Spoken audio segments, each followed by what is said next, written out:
Shalom, selamat siang. Perkenalkan, nama saya Angelina Konaguna, NIM 3124-095, Prodi Pendidikan Geologi kelas B. Dalam membuat video ini, saya menyelesaikan tugas mata kuliah Etika Kristen dalam Bisnis. 1. Pengertian etika, agama, moralitas, dan etiket. Etika adalah cabang dari filsafat yang mempelajari prinsip-prinsip atau aturan yang mengatur perilaku manusia mengenai apa yang baik dan buruk, serta apa yang benar dan salah. Etika berfokus pada pemikiran rasional untuk menentukan tindakan yang tidak tepat dalam berbagai situasi.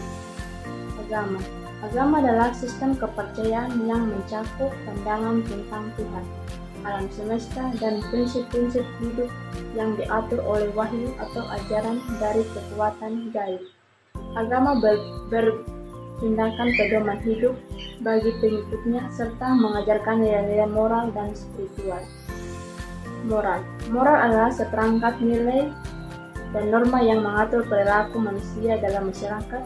Ini berkaitan dengan apa yang dianggap baik atau buruk, benar atau salah menurut pandangan pribadi atau sosial, dan sering dipengaruhi oleh budaya atau ajaran agama. Etiket adalah aturan-aturan atau tata krama yang mengatur perilaku sopan santun dalam interaksi sosial sehari-hari. Etiket mencakup kebiasaan dan cara yang diterima dalam berinteraksi dengan orang lain, seperti cara berbicara, berpakaian, atau bersikap di berbagai situasi sosial. Nomor 2, persamaan dan perbedaan etika, agama, moralitas, dan etiket. Persamaan etika, agama, moralitas, dan etiket semua berhubungan dengan pengaturan perilaku manusia, bertujuan untuk memastikan bahwa tindakan seseorang sesuai dengan norma yang diterima oleh masyarakat. Tujuannya mengarahkan individu pada perilaku yang lebih baik dan lebih diterima dalam konteks sosial. Perbedaan yang pertama, etika bersifat lebih rasional dan filosofis, berfokus pada argumen logis mengenai apa yang benar atau salah, tanpa tergantung pada agama atau budaya tertentu.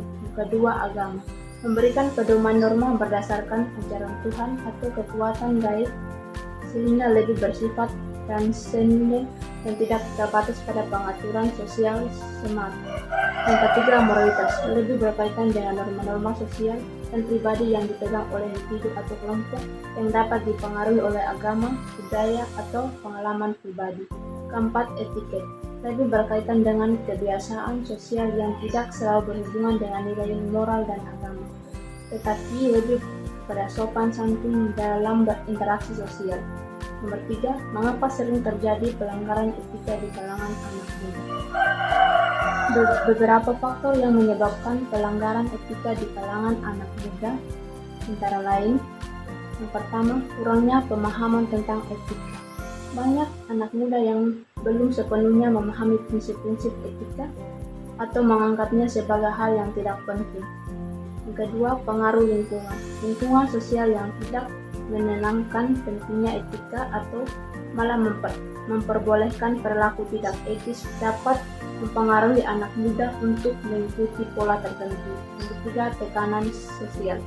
Tekanan dari teman sebaya atau media sosial dapat membuat anak muda berperilaku tidak etis untuk diterima atau mendapatkan perhatian. Yang keempat, kurangnya pengawasan atau pendidikan etika. Jika keluarga atau lembaga pendidikan tidak memberikan pengajaran yang cukup mengenai etika, anak muda bisa terpengaruh untuk bertindak di luar batas norma. Nomor 4, solusi agar seseorang anak muda dapat hidup dengan etika yang baik. Yang pertama, pendidikan dan pembelajaran tentang etika. Anak muda perlu diberikan pendidikan tentang etika sejak dini, baik di rumah maupun di sekolah. Pemahaman tentang nilai-nilai etika akan membantu mereka dalam menghadapi situasi hidup dengan bijak. Yang kedua, peningkatan kesadaran diri. Anak muda perlu diajarkan untuk lebih sadar akan dampak dari tindakan mereka terhadap orang lain dan lingkungan sekitar, Sadar diri ini akan membuat mereka untuk bertindak dengan lebih bijaksana.